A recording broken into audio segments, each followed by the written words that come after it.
अध्यात्म विज्ञान कोई धर्म या संप्रदाय नहीं है, ये स्पिरिचुअल साइंस है जो कुदरत के कानून पर आधारित है।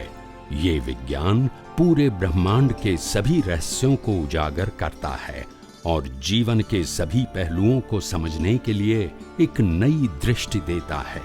इसी को आर्ट ऑफ विजन कहते हैं, दुनिया को देखने की एक नई दृष्टि, जो अध्यात्म विज्ञानी परम पूज्य स्वामी श्री कमलेशानंद जी के निर्देशन में सनातन सत्य का अनुसंधान कर हमारे जीवन को प्रकाशित करे।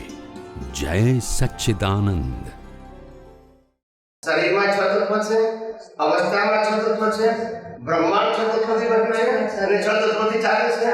માટે छ તત્વો કુદરતી કાનૂનથી કામ કર્યા કરે છે અને એના દ્વારા ઊભી અવસ્થાને કુદરતી રચના કહેવાય। આ ન જાણવું એનું નામ આધ્યાત્મ વિજ્ઞાનમાં અજ્ઞાન કહેવાય। એને ફોર્મેટ સાથે કોઈ લેવા દેવા નથી। ફોર્મેટ એટલે રિલેટિવ સત્ય, રિલેટિવ સત્ય એટલે જ્ઞાન અને અજ્ઞાન, જ્ઞાન એટલે પાપ અને પુણ્ય, અને સનાતન સત્ય એટલે અજ્ઞાનને નાશ કરવાનો ને સનાતન સત્ય બધું અજ્ઞાન નાશ થઈ જાય એટલે તમારું સનાતન સત્ય રૂપી આત્મા અને અનંત જ્ઞાન અનંત દર્શન રૂપી શાશ્વત શક્તિઓ ખુલ્લી થઈ જાય। અજ્ઞાન છે કે ઢંકાયેલી છે, અજ્ઞાન નથી તો એ તો છે, ઢંકાઈ ગઈ છે। શું છે? પ્રશ્ન એ નથી કે તિજોરીમાં પૈસા છે કે નહીં, પણ તિજોરીની ચાવી ખોવાઈ ગઈ છે, બોલતા નથી।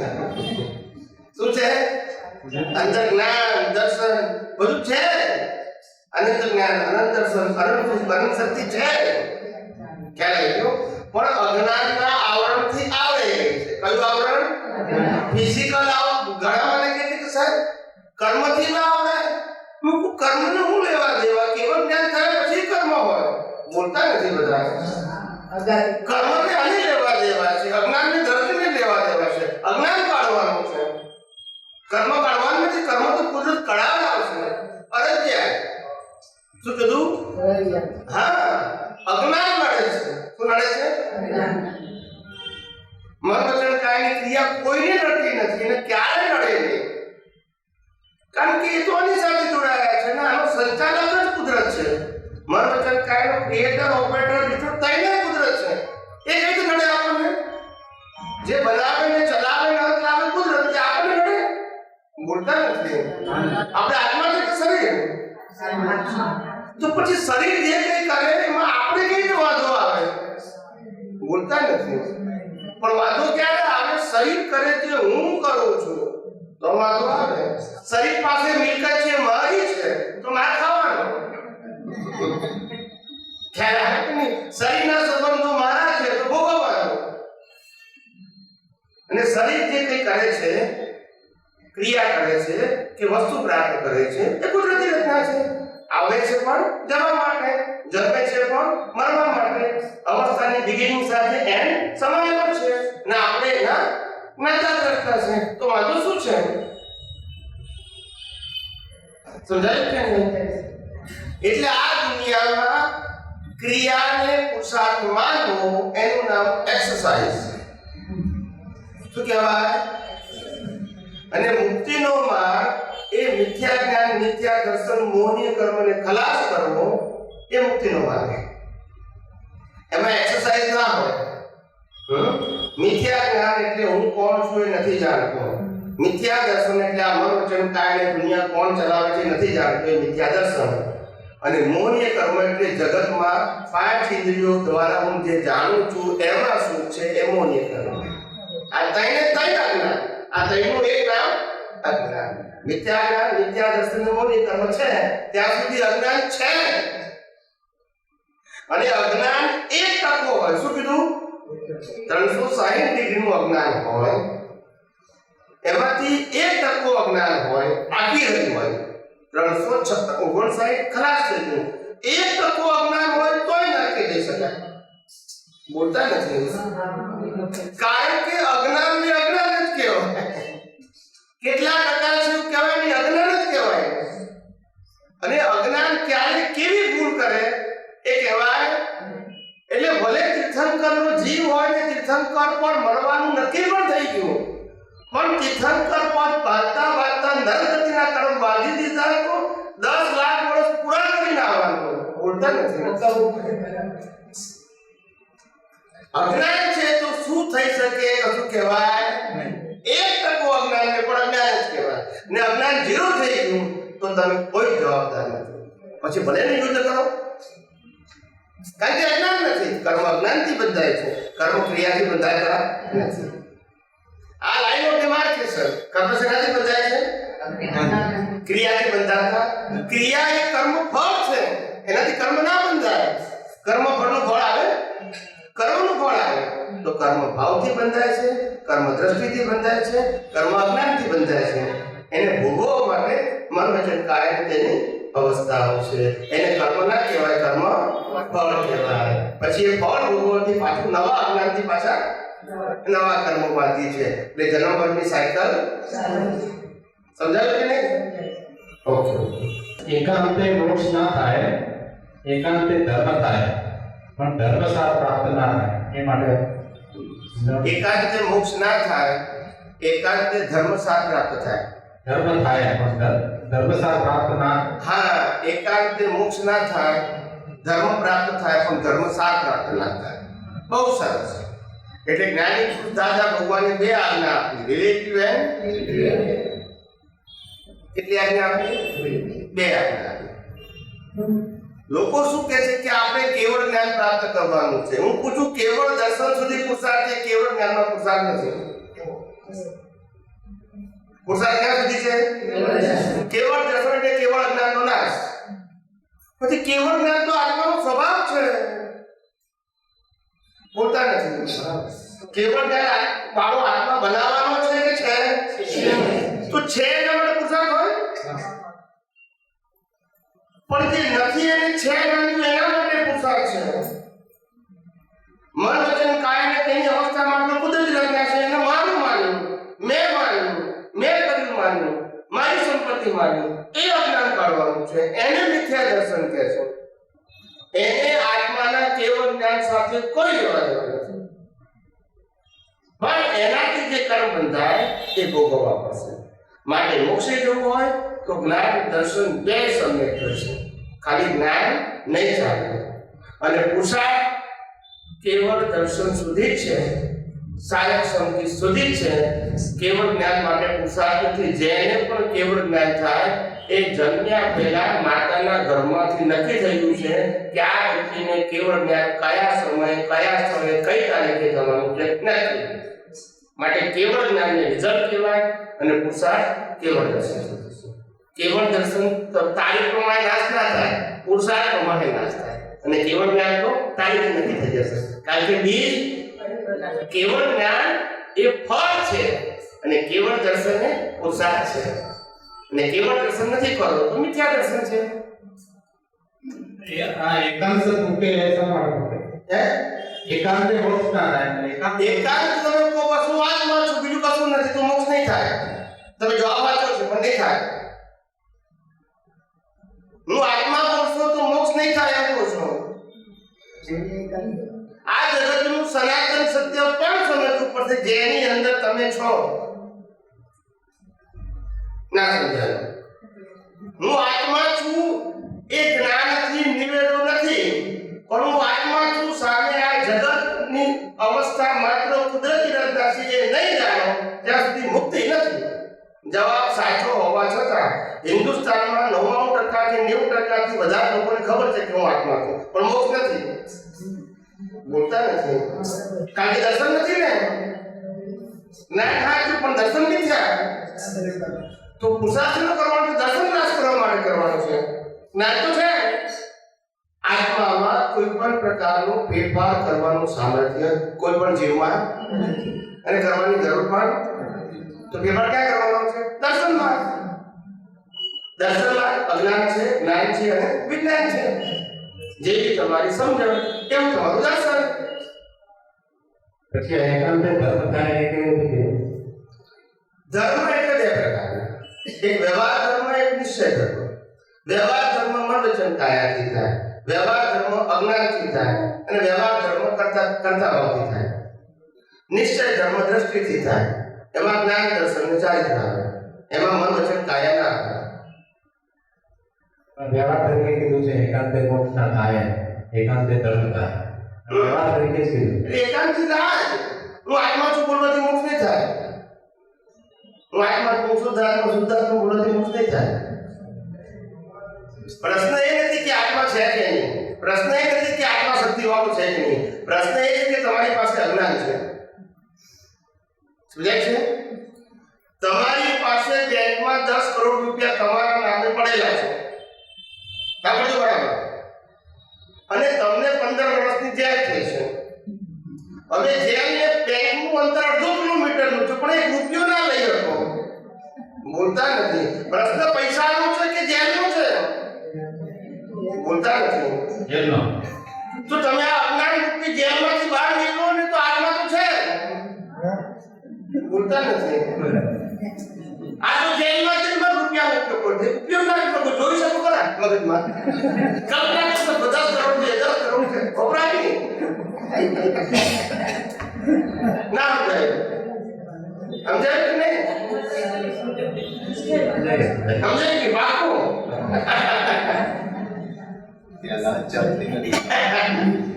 ભરતજી કે ત્યાં લાજ ચાલતી નથી, ત્યાં તો લાજ જ ચાલે છે. જય સચિદાનંદ. કેમ કહું છે? વ્યવસ્થિતને લક્ષ્યમાં રાખવાનું છે, એનું ખોટું અવલંબન ના લેવાય. હા, એટલે દર્શન કીધું આપણે. આ તો ગમે તે બોલવાની વસ્તુ છે. આ ના સમજાય તારે તો બોલ કરે આપણે. ગમે તે વાત વ્યવસ્થિત છે, ગમે તે વાત વ્યવસ્થિત છે. ક્યાં લાગ્યું? પણ પછી કોઈ મહાત્મા જ્યારે જો ગુનો કરે ને, ખીસું કાપી નાખે ને, મહાત્માથી આવું કરે ત્યાં વ્યવસ્થિત નહીં, બોલતા નથી, બધું સગવડ્યું છે. એવું હોય આ બધું ચોપડવાની થઈ ગયા. શું થઈ ગયા? વ્યવસ્થિત શક્તિ એ દ્રષ્ટિનો વિષય છે, એ સ્પીચનો વિષય નથી. બધું જ વ્યવસ્થિત છે, પણ જોતા આવડવું જોઈએ ને. આ તો આપણને લાગે વ્યવસ્થિત, આપણને ના લાગે તો વ્યવસ્થિત નથી. એવું વ્યવસ્થિત નથી. વ્યવસ્થિત એટલે કે કુદરતી કાનૂન પ્રમાણે અને કુદરતી રચનાથી 6 તત્વોની હેલ્પથી જે કંઈ પણ થાય છે એ બધું વ્યવસ્થિત છે, પણ એ જોતા આવડવું જોઈએ. પછી અમુક વ્યવસ્થિત ના બોલો તો એ તમારું સગવડ્યું છે. બોલો. વ્યવસ્થિત બધા પ્રયત્નો પૂરા થાય અને કાર્ય થાય, ઊંધું ગણે તો બોલવું કે વ્યવસ્થિત. હજી આવાજ ગુગરો આવે છે. બધા પ્રયત્નો પૂરા થાય અને કાર્ય થાય, ઊંધું ગણે તો બોલવું કે વ્યવસ્થિત છે. સીધું ને ઊંધું બધું વ્યવસ્થિત જ છે. ઊંધું સીધું એ તો આપણી રિલેટિવ દ્રષ્ટિ, ચાલનાની દ્રષ્ટિ છે. ખ્યાલ આવે? કુદરતના કામ પ્રમાણે તો બધું વ્યવસ્થિત જ છે, ઊંધું સીધું છે જ નહીં. એ તો બુદ્ધિ અને આ ઇન્દ્રિયોના જ્ઞાનની વાત છે. તત્વજ્ઞાનમાં તો ઊંધું સીધું જ નથી. શું નથી? ઊંધું સીધું નથી, છે જ નહીં. વ્યવહારમાં છે ઊંધું સીધું. તત્વજ્ઞાનની દ્રષ્ટિમાં ઊંધું સીધું જે બન્યું તે જ ન્યાય. પછી એમાં સાચું ખોટું બોલવાનું નહીં, જોવાનું નહીં. બન્યું તે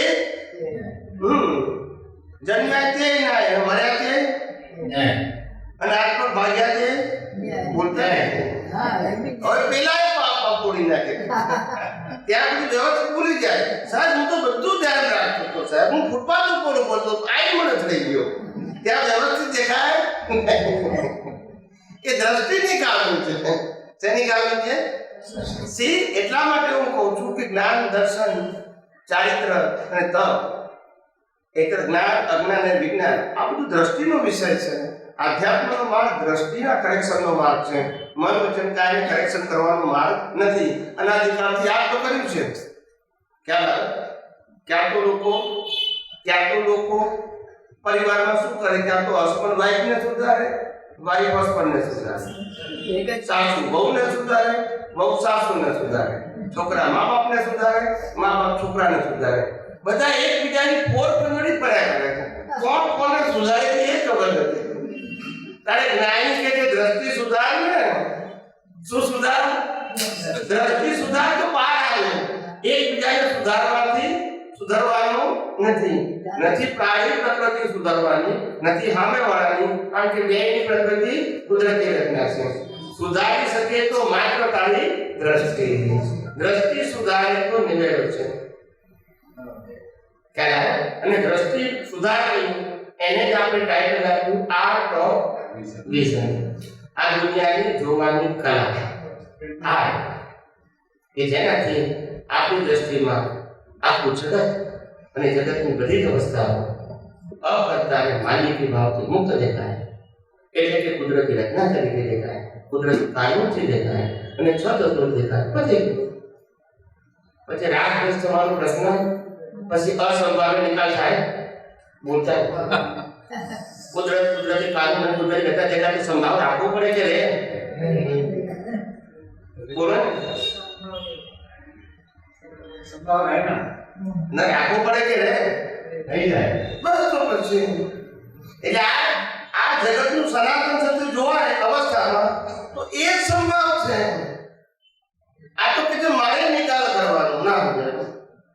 કારણ કે શબ્દમાં શું લખાયું કે ચોથી આજ્ઞા ફાઇલોનો સંભાવે નિકાલ કરવો. શું આવ્યું?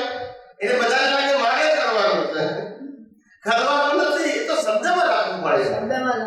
નિકાલ કરવો એ દ્રષ્ટિનો વિષય છે, એ ક્રિયાનો વિષય નથી. પાછું કે મારે સંભાવે નિકાલ ના થયો, તું કરતા આ સમજાયું ને?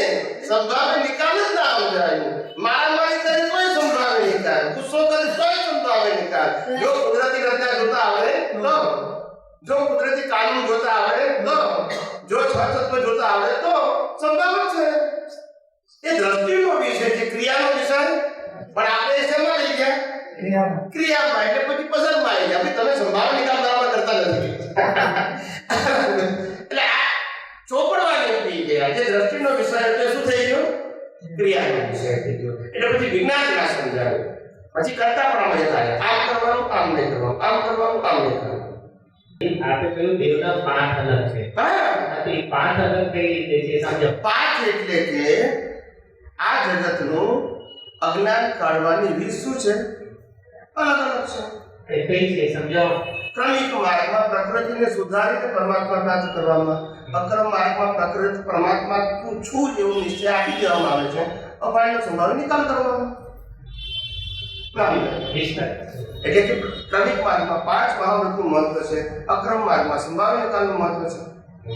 બંનેમાં પ્રકૃતિ કોમન જ છે. અહીંયા પ્રકૃતિને 5 મહાવૃત્તિ બનાવતે સરળ બનાવો. આપતાવાળી 14 ભાગ બીજો અને 5 નંબર 77. એમાં સ્પષ્ટ કીધું છે ક્રમ અને અક્રમ માર્ગ છે. એમાં વિજ્ઞાન તો એક જ હોય. આ તમે જોઈ લેજો દાદા બાપા. આમાં શું તો દરેકને લે સિક્કા જોઈએ કે શું જોઈએ, કોણે કીધું છે એના આધારે એક્સેપ્ટ કરવામાં આવે. ખ્યાલ આવે? હું આપણે વાંચતો હું કૃષ્ણની વાંચો કે મારે લેવા છે રામે કીધું છે તમારું. હું કહું છું સનાતન સંતમાં ટાઇટલ કઈ જ આવે. પણ છતાં તમારે સમજવા માટે ખાલી દાદા ભગવાને આપતાવાણી 14 ભાગ 2 5 નંબર 77 ઉપર લખેલું છે. એનો કોઈ પ્રશ્ન જ નતો. મારે ખાલી 5 સમજવા હતા. 5 એટલે માર. હા, એ 5 સનાતન સત્યને સમજવા માટે અજ્ઞાનને નાશ કરવાની પ્રક્રિયા, પ્રકૃતિને સુધારીને પરમાત્મા પ્રાપ્ત કરવા અને પરમાત્માનો નિશ્ચય કરી અને પ્રકૃતિનો સંભાવ્ય નિકાલ કરીને છેલ્લે કેવળ જ્ઞાન પ્રાપ્ત. આ બે પ્રક્રિયા છે. પ્રકૃતિનો સંભાવ્ય નિકાલ સમજો. સંભાવ્ય નિકાલ કરો એટલે રાગ ખલાસ થઈ ગયા. રાગ ખલાસ ક્યારે થાય? અજ્ઞાન ખલાસ થાય તો. અજ્ઞાન ક્યારે ખલાસ થાય? વ્યવસ્થિત શક્તિ સમજે તો. વ્યવસ્થિત ક્યારે સમજાય? કુદરતી કામ કે કુદરતી રચના સમજે તો. સમજાય છે? અને આમાં પ્રકૃતિ સર્ચ કરી અને પછી પરમાત્મા પ્રકૃતિ સર્ચ થઈ જાય ધીમે ધીમે મોહ શું થઈ જાય? ખલાસ થઈ જાય. વૈરાગ. સમજાય છે? સત્ય, અહિંસા, અચૌર્ય, બ્રહ્મચર્ય, અપરિગ્રહ. આ ઉદયમાં આવે. પહેલું દ્રષ્ટિમાં આવે, પશ્ચિમમાં આવે, ઉદયમાં. એટલે પછી એ પોતે આ જગતના સનાતન સત્યના આગળ વધી શકાય કે હવે મોહ નથી. મોહ છે એટલે સત્ય અસત્યની વેલ્યુ છે. મોહ નથી તો સત્ય અસત્ય જેવું છે. આ જગતમાં સત શાસ્ત્ર છે. સત્ય અસત્ય એ માન્યતા છે. તમે માનો તો સત્ય, ના માનો તો સત્ય. તમે રામને માનો તો સત્ય, કૃષ્ણને માનો તો સત્ય. ભગવાન તરીકે ના માન્યતા છે. સત્ય અસત્ય માન્યતા છે. સત્ય બદલાતું નથી. સત્ય પરિસ્થિતિને આધારે છે. અત્યારે આ સાંજ છે તો કલાક પછી 2 કલાક રાત થઈ જશે. સત્ય શું છે? બદલાય. પરિવર્તન. સત બદલાય.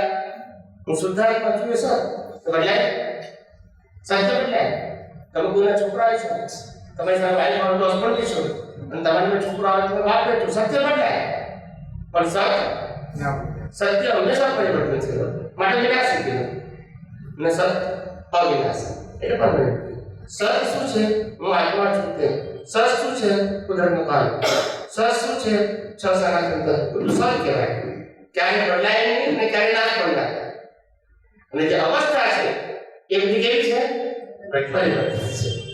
એટલે એ બદલાય